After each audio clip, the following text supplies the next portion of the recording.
Hi, it's Sam Hawley from ABC News Daily, the podcast that brings you one big story affecting your world each weekday in just 15 minutes. The idea of regime change being effected from the air, it's got no precedent. Netanyahu and Trump's theory that Iranians will see the weakness of the regime and rush to replace it, I'm skeptical of all of that. I really am. Join me for ABC News Daily. Find us on ABC Listen. ABC Listen. Podcasts, radio, news, music and more.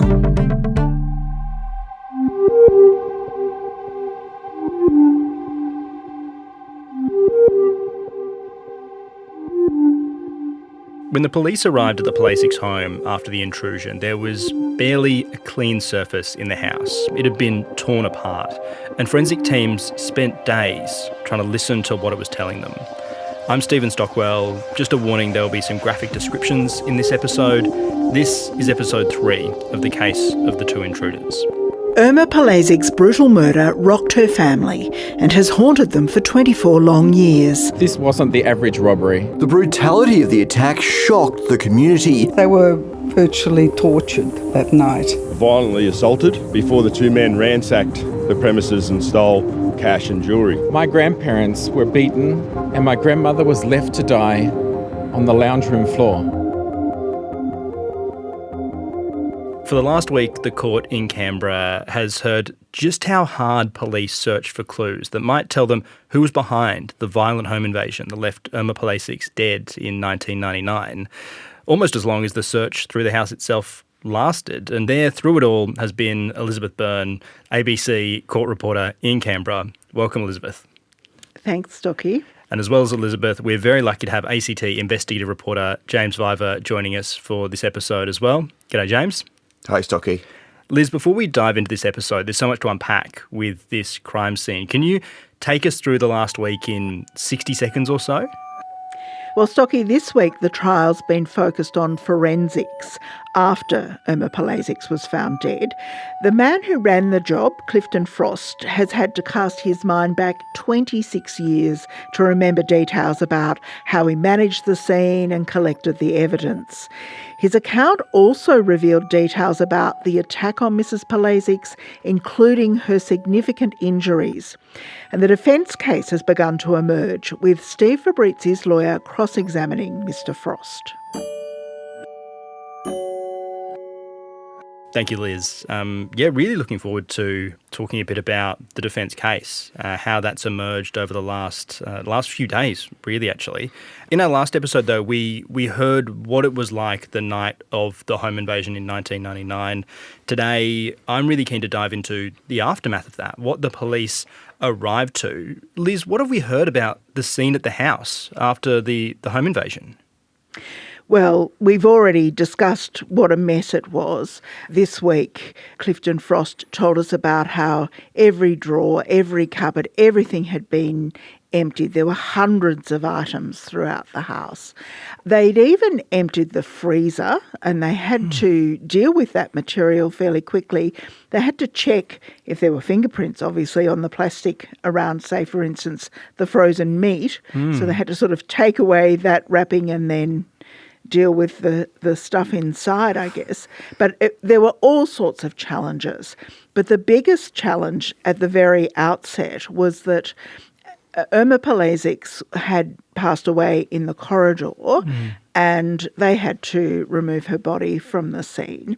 But before they could do that, because of all the stuff around, they had to get down on their hands and knees and crawl along the floor, picking up any evidence to clear a space, and they were looking for hairs and fibres and that sort of thing, but it was to clear a space so that the undertakers could safely come in without contaminating the scene. So it was quite meticulous when they first even went into this scene. Yeah, I can, the way you've described that, for someone to get in and recover Irma Palasics' body, Irma's been killed during that home invasion, it just says so much about how much work needs to be done at a scene like this.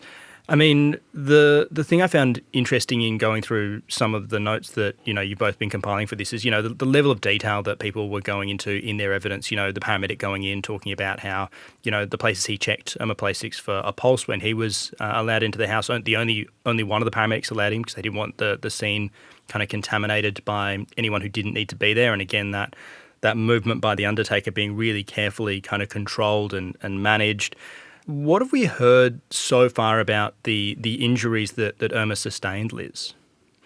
Well, I don't get confronted by much these days, but the most confronting bit so far that we've heard actually came from this evidence, which I sort of wasn't expecting. So Mr. Frost talked about how in the lounge room they'd found mostly it was Gregor Palasics' blood on the floor, and that they were able to determine, even from what they examined there, that for some period he'd been quite still, which gels with his belief that he had passed out for a while. And then they went into the hallway, and there was a lot of blood, of course, from Irma Palasics, from her injuries there, but particularly in the doorway of the bathroom. And the evidence was that they had been able to determine from the splatter of the blood and how much blood was there, that was the place where she sustained most of her injuries. And included in that was information about, for instance, she had dentures and her dentures were found on the carpet. I just thought that the whole description of that really conveyed the violence that had gone on in this house during the home invasion. Yeah, it sounds so confronting and so violent, Liz. As you say, that the story that her dentures tell, not being with her, still being in this scene, just kind of really conveys that. James, what did we hear about the injuries that Irma sustained? Clifton Frost spoke through his cataloguing of the autopsy that was something that he observed, not carried out. That was someone else's job, and we haven't heard that witness yet. But it was described at great length, and there was a lot to describe to the jury, the injuries that Irma had sustained. If you imagine a basic outline of a human body, genderless, no face, no hair, that has been drawn on a page, sort of a generic thing, a very simple outline of a human body, then off of that, different lines corresponding to the place where an injury had been recorded. And Trent Hickey, the lead prosecutor, took Clifton Frost through every single one of those records. Pictures were being shown to the jury of each injury on Irma's body that had been taken as part of the autopsy. It was quite clear that some of them found that quite confronting, as you might expect. Each injury had a small evidence sticker that had a number. Clifton Frost was taken through that sticker, that number, that body part, that injury in extreme detail, and he said, we'll start clockwise at the top of the head and we'll work all the way around the body. There was a break in the middle, but I calculated roughly about 30 minutes in total that it took just to list each one of those injuries. The worst of them were on her face and around her head, and some also to her abdomen. I mean, we won't go into the detail because it's pretty gruesome, but suffice to say that her injuries were significant, as Liz was saying. Yeah. And Liz, are we going to get a bit more detail on the cause of Irma's death from someone who's done the autopsy or something at some stage? Yes, we will. The original pathologist who carried out the autopsy has since died, but there is another person who has done a report about this from the original investigation, and we do expect to hear from him. That was all foreshadowed in the openings. Yeah, great. Thank you, Liz. I mean, I spoke at the top of the episode about the length of the investigation, how hard and how much work was done, just kind of pulling apart and looking for any clue, any indication of who might have been behind this home invasion and this violent attack on Irma Palasics and her husband Gregor in 1999. James, how long did it take police to go through this house, to comb through their property in Mackellar in Canberra? Well, all in all, we heard that the crime scene examination took 8 days. And you can imagine the state of the house, this ransacked state of the house. Every item potentially has evidence on it. It might be the tiniest drop of blood. It might be half a fingerprint, it might be half a footprint here and there. We learnt such a lot about lots of different techniques that we used at the time, and we'll get into those. We learnt a lot about anti-contamination measures. Near enough at every juncture, Clifton Frost was asked, and then what did you do for anti-contamination? And then what did you do? And then what did you do? We learnt there were a lot of changing of gloves. There was a lot of putting on and off of booties and of bodysuits, and he described that periodically, really every few minutes he was asked that, which indicates, the degree to which they're trying to keep the evidence as pristine as perhaps the attempts were made to keep the forensics and the crime scene at the time. Stocky, there's a reason that expression in forensic detail is an expression because there is so much detail. If you in our everyday lives, we probably don't really focus in that much detail in the way that these people are trained to do it. It really was fascinating. I mean, Clifton Frost hasn't actually finished giving his evidence. He was speaking in court for several days and still has a little to go.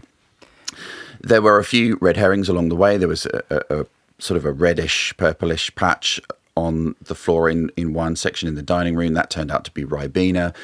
We've talked about the frozen meat. Obviously, that could potentially give false negatives given its contents.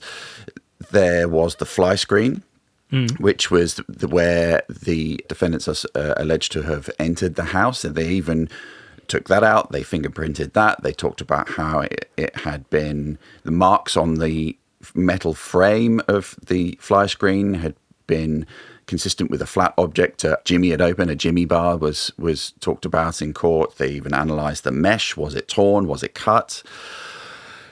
Again, we're changing gloves. A lot of pictures of the crime scene were shown to the jury in various levels of detail, sort of wide shots of the mess, very detailed shots of blood spots. At some points, we're going through each individual spot of blood. We're talking about directions of travel and so on. We talked just before about that clearing the path and that hands and knees search. It was interesting. Mr. Frost talked about we search in layers. First we do a visual search, and then we pick all of those things up. Then we might do tape lifts, so that is sticking basically special type of tape and then lifting up. It might be fibers, it might be hair, it might be dust. They then vacuum that area, and then they keep the contents of that vacuum bag. That goes into evidence. And again, we change gloves. When we go in the house, each time they collect an exhibit, they must have gone through, thousands of pairs of gloves. This was talked about ad nauseum, really. One other interesting, perhaps less forensic detail, but it certainly was interesting nonetheless. Clifton Frost talked about the outside sensor lights having been unscrewed slightly, so to the point he talked about a quarter turn, enough for them to stop working. Now, people might remember from the last episode, Gregor talked about how the lights were earlier in the evening going on and off, and then he talked about in that quite confronting bedside interview with police just in the hours after the incident, how the sensor lights out the back for some reason weren't working. And so that was an interesting detail. One particularly interesting technique, which I hadn't heard of before, unsurprisingly, was something called an electrostatic lift, Stocky. And this is where you put down a piece of special paper, special sort of material.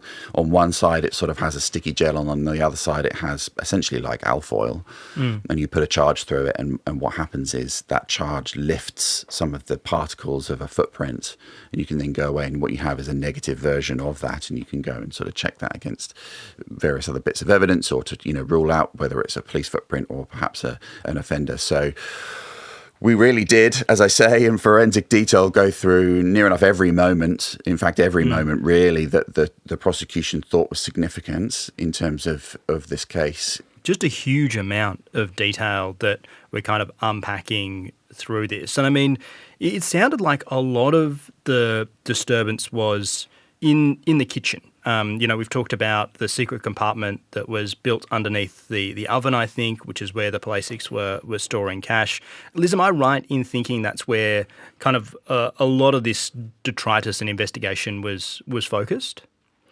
Yes, and on the fridge as well. So Mr. Frost has dealt with up to collecting the information. So we haven't gone into any DNA evidence or anything yet, but those they had to swab anything you could drink out of in the fridge. And so that he described in detail how they went about that.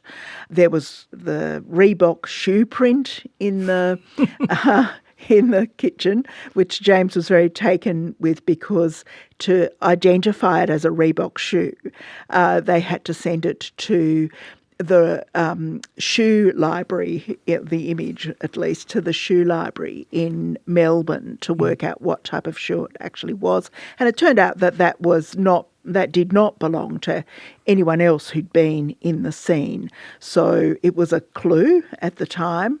So there was a lot of focus on the kitchen. It was a very difficult area to process as well because it was in such disarray. But interestingly, no fingerprints anywhere that they could pick up on. Right. And I mean, you know, the shoe print is a fascinating detail. I think, you know, it being a Reebok shoe as well really helps place us in 1999 when that would have been that was a popular brand. Certainly the shoe that I was coveting while I was at school. James, the shoe library, I need to know a little bit more about this though. Can you talk us through what's going on here? It was touched on briefly, and Liz is right. I was like, shoe library, that's so interesting. Clifton Frost talked about there being this library of really, I suppose it's shoe print library, footprint library, however you want to describe it, apparently at the time, and it'd be interesting to know if it still exists, but apparently at the time there was this in Melbourne, this shoe library of presumably mainstream, popular, highly manufactured shoe prints. They were able to use that electrostatic lift method that I just described. Clifton explained it. Mr. Frost explained it well in course. But yes, once they had it, it was only a partial print, but once they had it, they were able to then match it to this library in Melbourne. And as you say, Reebok was what it came back with. Yeah. Liz, I mean, this is what we've got you here for. Are we still working with shoe libraries and the like around the country? Oh, we probably are. If it can be catalogued, forensic scientists have done it. That's their whole job, I imagine, is cataloguing things, matching things, looking for stuff. So yeah, I love the way you've kind of described all of this and taken us into this scene. I mean, James, you know, you're talking about the level of detail, what is being collected. How is this information being presented to the jury? I'm imagining that these photos are up on a screen and there's like a little card or something next to it, like a little measure or something to indicate that it's been catalogued. Is that what we're getting here? Is that what's being shown to the jury?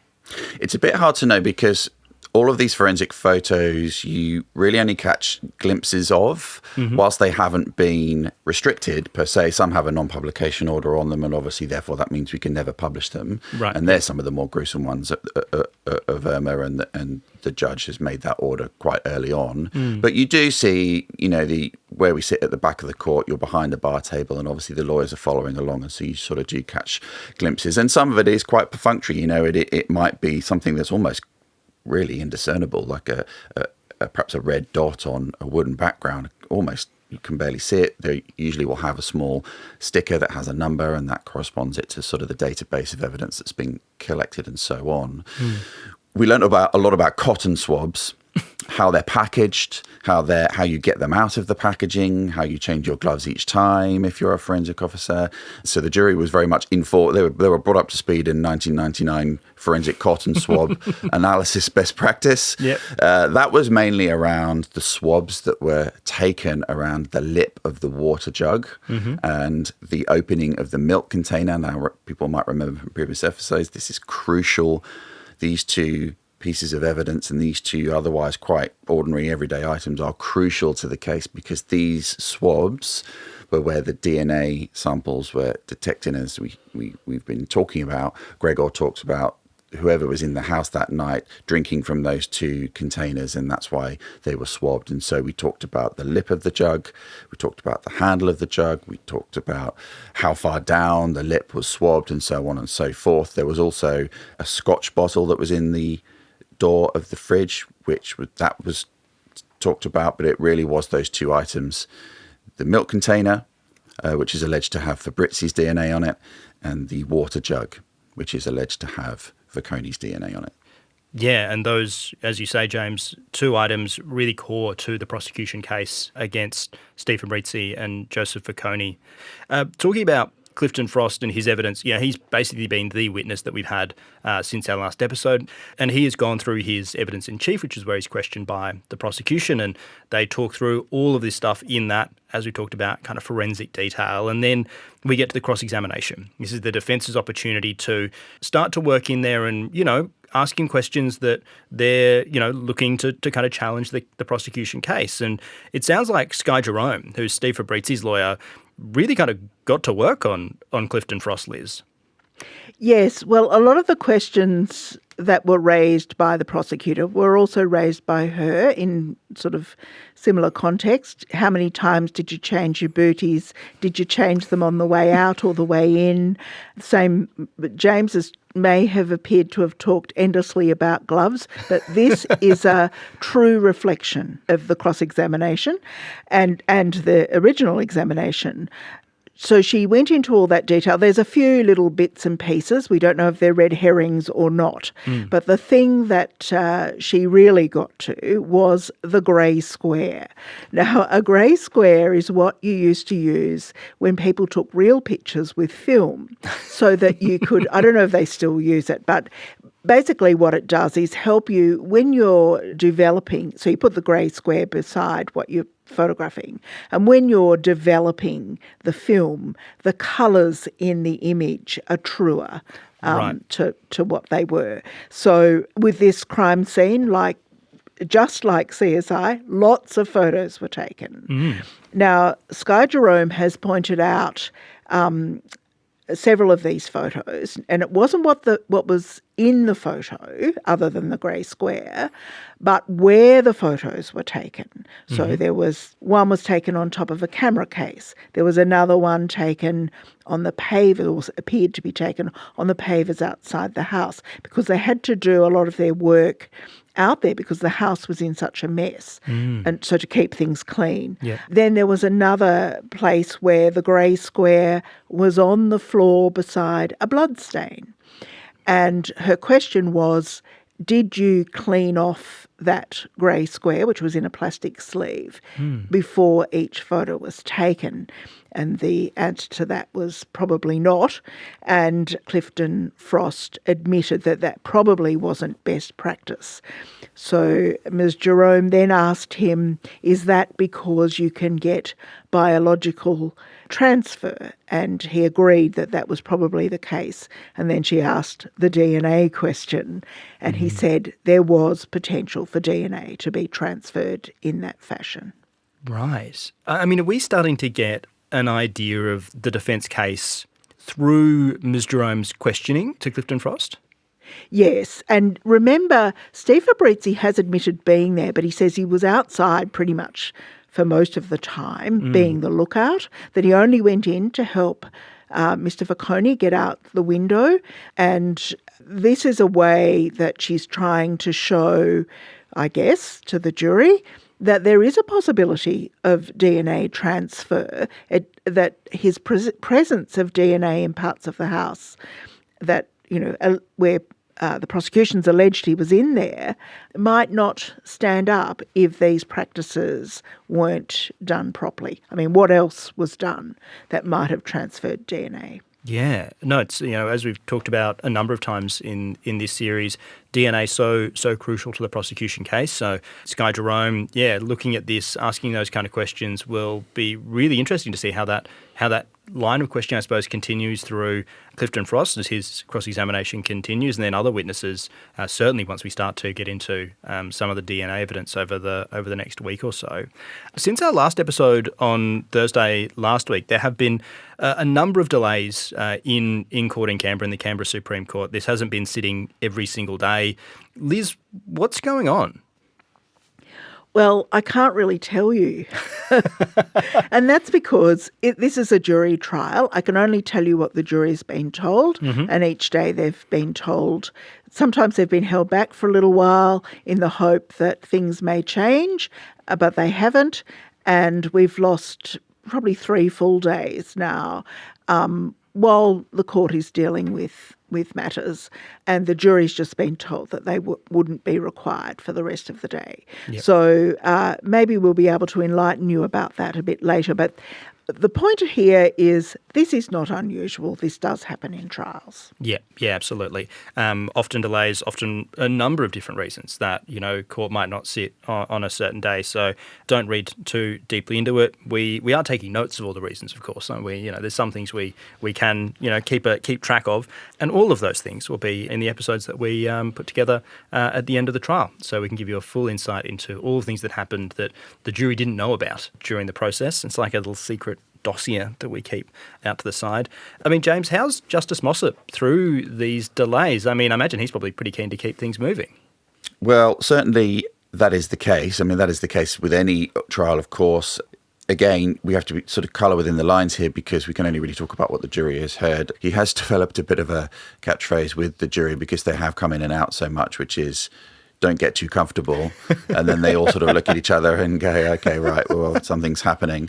But to the extent that he is able, he's trying to sort of keep the buses running on time and keep things moving along. Yeah, absolutely. We are getting plenty of questions through to the case of mailbag. It is starting to swell as people discover the case of the Two Intruders and their curiosity is piqued. And I'd love to run through a few of them now. These are emails that have been sent to the caseof@abc.net.au. Jane has written in. Jane's actually sent us 3 questions. 2 of them we can't answer during the trial, so I'm not even going to throw them out there, but we have filed away for our post-trial episodes.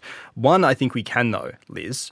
Jane's question is, do police think that the 2 accused committed the earlier robberies? We've talked about 3 robberies on the Palasics home, one in 1997, one in 1998, and one in 1999, which resulted in the death of Irma Palasics. Jane's question, do the police think that Joseph Facconi and Steve Fabrizi were involved in all of them? Well, the answer to that is no. No one knows who was responsible for the 97 robbery. In 1998, there is an allegation that Mr. Facconi was, and he's actually been charged over it, that he was involved, and that's due to some DNA evidence on a balaclava, which has since been lost, but we've talked about that before. Yep. His lawyers signalled he will be fighting that. Yep. And it's only in 1999 that Steve Fabrizi came into the picture. So there's 2 robberies that it's alleged Joseph Facconi was involved in, but only one involving Steve Fabrizi. Got it. And a reminder, Jane, that because it is confusing, the through line there with the DNA is that at later stages when those DNA samples were tested, so the tape left from the balaclava that was left at the 98 incident, it's alleged that DNA was Facconi's, and that DNA profile matched also the water jug DNA sample from 1999. So that is how the prosecution is putting Facconi at those 2 incidents. Gotcha. Great. Thank you, Liz. Thank you, James. And thank you, Jane, for that wonderful question. Another one here from Francesca, listening from Hawthorne in Melbourne. She has been listening intently to the DNA evidence and has been wondering about when it's alleged a DNA sample is 1 billion times more likely to have come from person X than from someone else. Who exactly is this someone else they are comparing X to? Well, I want to meet this person X. We've got a lot in common, been in a lot of trials together. But in this case, the allegation from the prosecution is that the samples taken were 100 billion times more likely to be from these 2 men than anyone else. Right. Now, that is being contested by both sides. And I think we will learn more about that as the trial continues. I suspect there may be some people called to talk about that because the defence lawyers have already signalled that they will be challenging whether that is the case, whether that's the right way to express a DNA result. Got it. And when you say, because, say it's anyone else, it's just basically any other person, right? Is the likelihood or the statistics they're working with? Yes, that's right. But we'll just have to see how this unfolds. I think this is one of the trickiest parts of the trial. Yep, okay. Wonderful question, Francesca. Liz, thank you for answering that and clarifying that. And Francesca, I'm going to put this one in the maybe we'll come back to it pile as well, because I expect this is a conversation we will be having again on the case of the Two Intruders.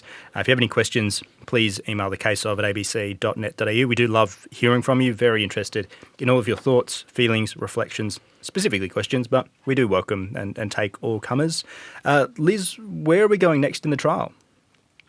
Well, there's more cross-examination coming. So Sky Jerome hasn't finished her cross-examination yet.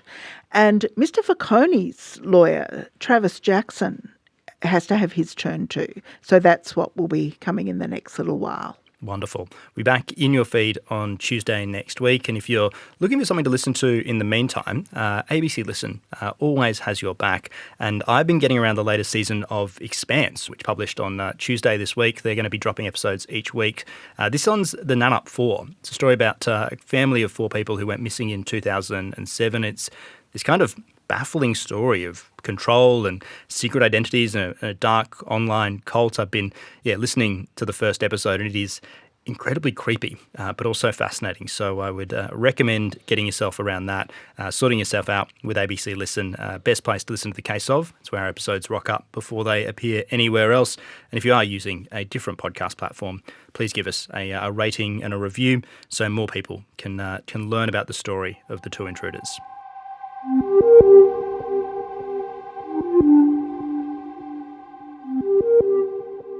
The Case of the Two Intruders is produced by ABC Audio Studios and ABC News. It's reported by Elizabeth Byrne and James Vyver and is presented by me, Stephen Stockwell. Our supervising producer is Greg Muller and our executive producer is Claire Rawlinson. Thank you to the ABC lawyers for their wonderful advice as we make these episodes, to the ACT ABC Newsroom and to Audio Studios manager Eric George. This episode was produced on the land of the Ngunnawal, Ngambri, Gadigal and Wurundjeri people.